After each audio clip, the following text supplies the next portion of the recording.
Hello everyone and welcome to the channel. I'm Emmanuel, I'm an airline pilot, and in today's video I am going to show you how to program the FMC in the pre-flight in the ATR 72-600 and 42-600 in Microsoft Flight Simulator. As always, we are going to use Sim Toolkit Pro, which I'm using to display my sim brief flight plan. So, let's get right into it. We have completed the preliminary cockpit preparation procedure, so we are going to start setting up our aircraft for the flights in the FMC. Basically, the FMC preparation is split into three different parts: the FMC initialization, navigation, and performance parts. We're going to start with the FMC initialization. So, when the airplane is first powered, the FMC is going to run an automatic check, and basically when it's done with that, you're going to see the standard MCDU menu page. We go into the FMS and make sure that we've got performance data for the correct aircraft type loaded, which is the ATR 72 in this case, and not an ATR 42. From there on, we move to the init page, where we check that we've got the correct date and time. And obviously at this point we would also want to check the navigation data, which we would find here on the nav data page. However, this one is using the Microsoft Flight Simulator nav database, which is basically always showing current.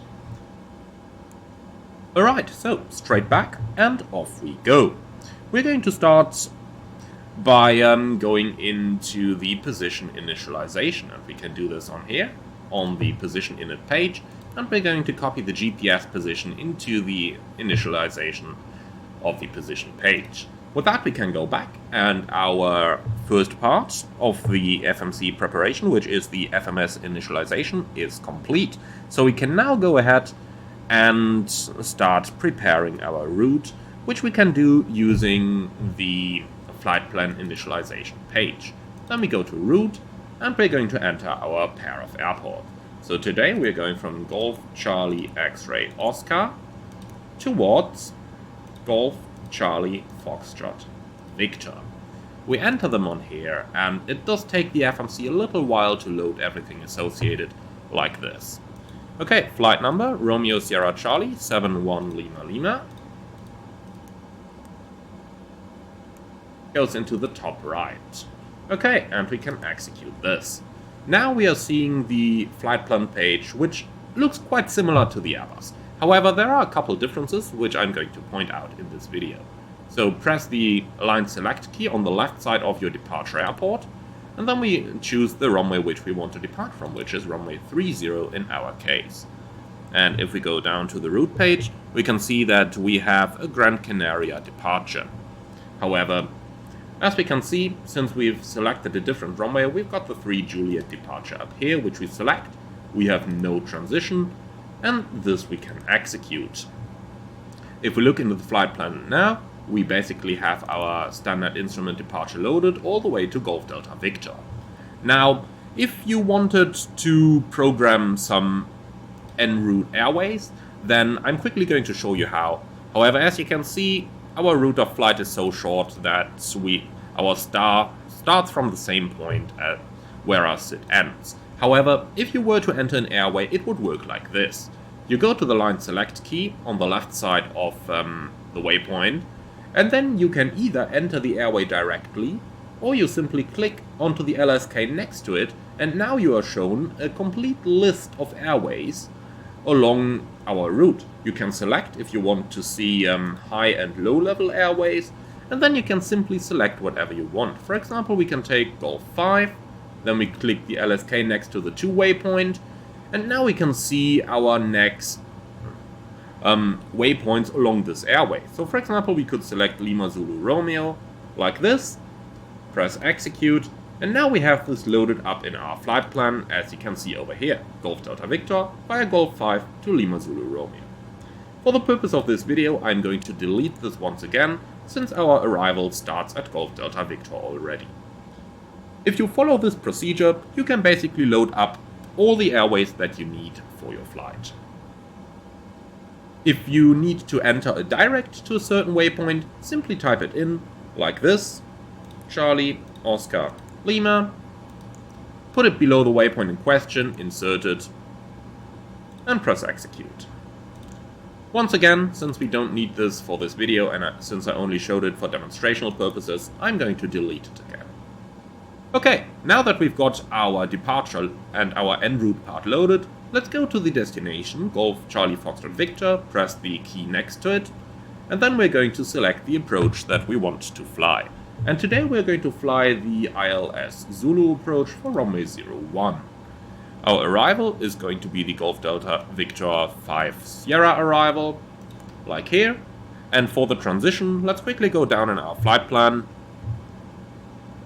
The arrival leads us to the waypoint Sirpu, so we are going to select the Sirpu transition.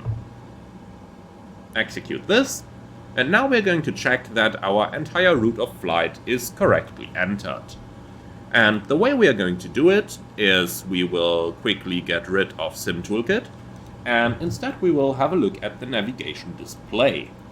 And if we select the navigation display and go all the way to the flight plan page, then thank you very much for that friendship request. However, while I'm recording this video, I'm not going to accept any of these.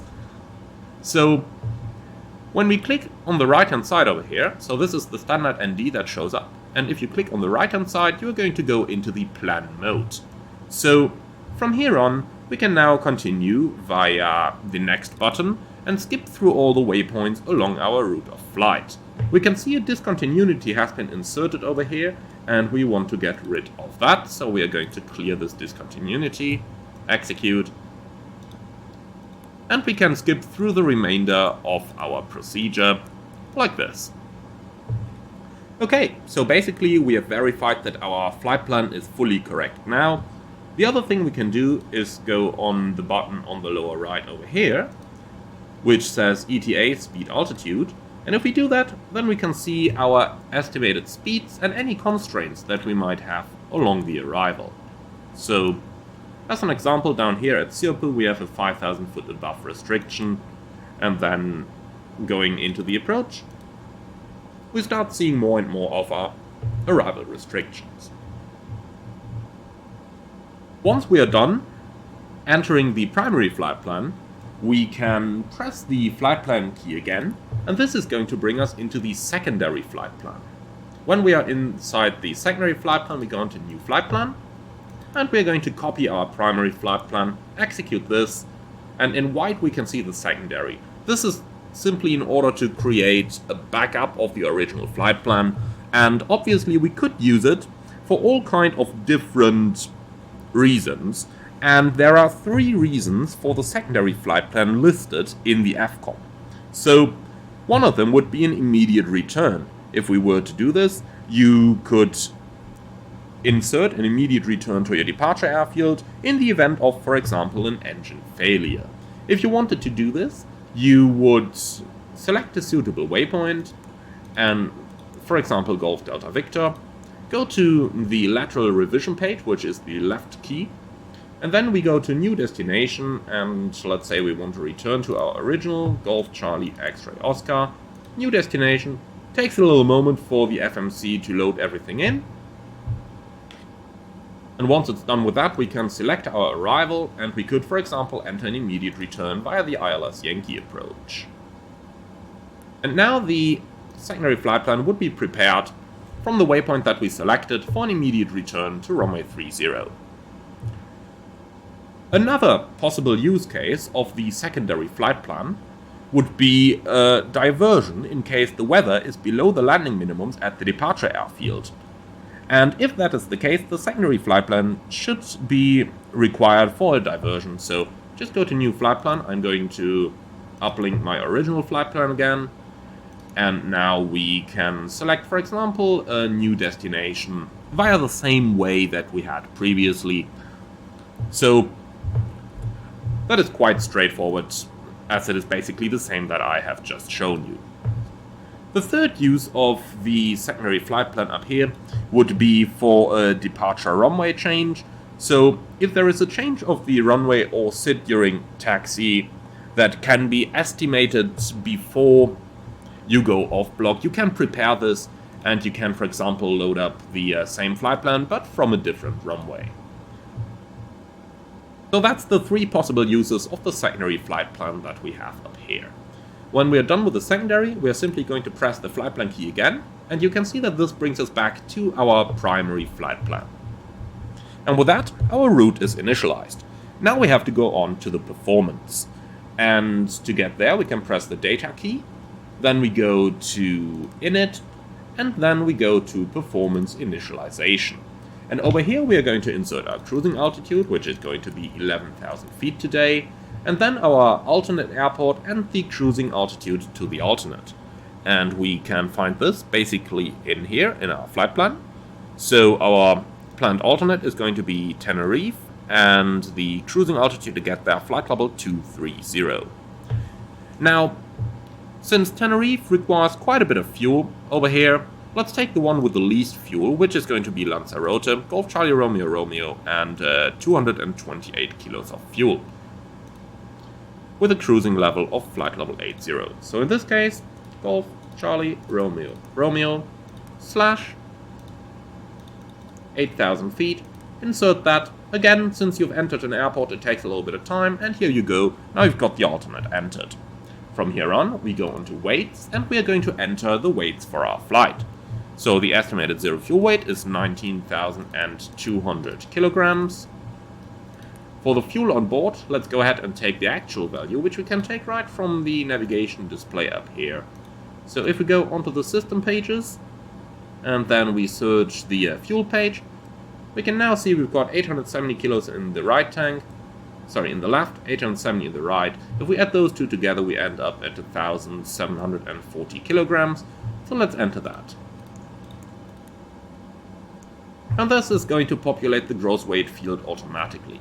Finally, we have the reserve fuel field, which we can take from our flight plan as well, which is planned at 905 kilograms today. So 905 into the reserves. Okay, with that entered, let's go to the performance init page. Over here we can enter our transition altitude for our departure, which is going to be 6,000 feet.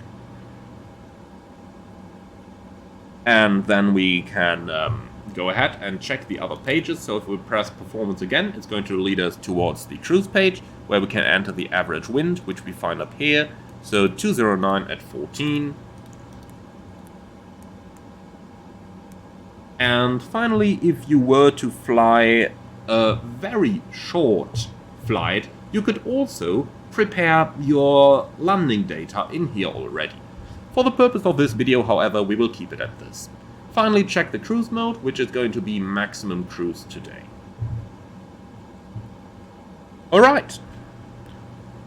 The final thing that we are going to check again is when we go back to the takeoff page, we have our runway length, we have our runway course, and we have our takeoff speeds. Be aware those takeoff speeds are for departures in which the runway is not limiting. Otherwise, we have to use a proper performance calculator. However, for the purpose of our simulator flight, this shall absolutely be fine, and we can use the takeoff speeds that we can find over here. Okay, that is pretty much the end of the initial flight management system preparation. Now, what I'm going to include in this video for you is the remainder of the avionics setup. So let's go ahead and do that as well. And in order to decide what we need for our avionics setup, obviously we need some charts, which we are going to get from Navigraph. So give me a second to quickly log into my Navigraph charts again. Obviously, we will not have them directly in our simulator. Actually, we should. Here we go. Navigraph charts.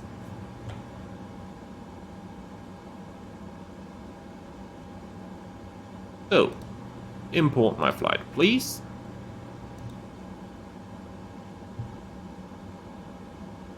And here we go. So, let's quickly select our correct departure, which is going to be the Gran Canaria. Yeah, here we go.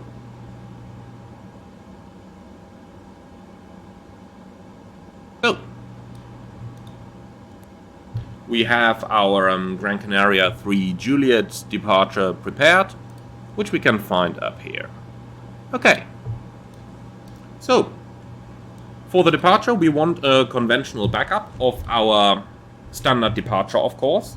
So let's select today the Tenerife Los Rodeos VOR, which we can use to track our centerline. So we have the nav page down here, and this brings up the navigation radios. Be aware that there also is a backup radio management system in the flight management computer if you click on nav down here. However, the primary that you are supposed to use is going to be the one that we have on the primary displays. There is an automatic tuning of frequencies available, however, let's set them up for our departure right now.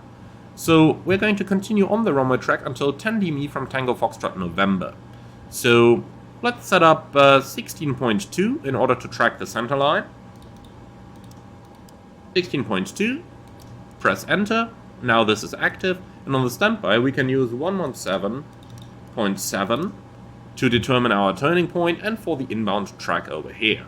And on the number 2 radio I'm going to do exactly the other thing. So 17.7 can go active and 116.2 can go into the standby over here. Also, since we are already setting up our displays, let's quickly go into the button below that, and in here we can change our transponder squawk. So let's not use the standard VFR squawk, but let's go to the standard IFR of 2000. We can already switch on the alt-off light, and finally we can have a quick look at our TCAS, which is set into auto. Alright, apart from that, our initial climb, which is going to be flight level 70, so we can pre-select this as well. We've got the altitude button up here, and the indication up here on the PFD. There is no direct indication at the flight guidance control panel, however, this is all we need, so that is 70 pre-selected. Okay, that basically concludes our setup of the Avionics and of the FMC. I hope that you found this one interesting. If you did, then do let me know in the comments below. Thank you very much for watching. I'm looking forward to see you all again on the next videos. And if you liked the video, then do let me know by liking the video inside YouTube as well. Comment and subscribe to the channel. And finally, if you really like what I'm doing, then why not become a channel member, which is going to give you exclusively access to new videos before they are released for everyone else. Thank you for watching, and I'm looking forward to see you all again very soon.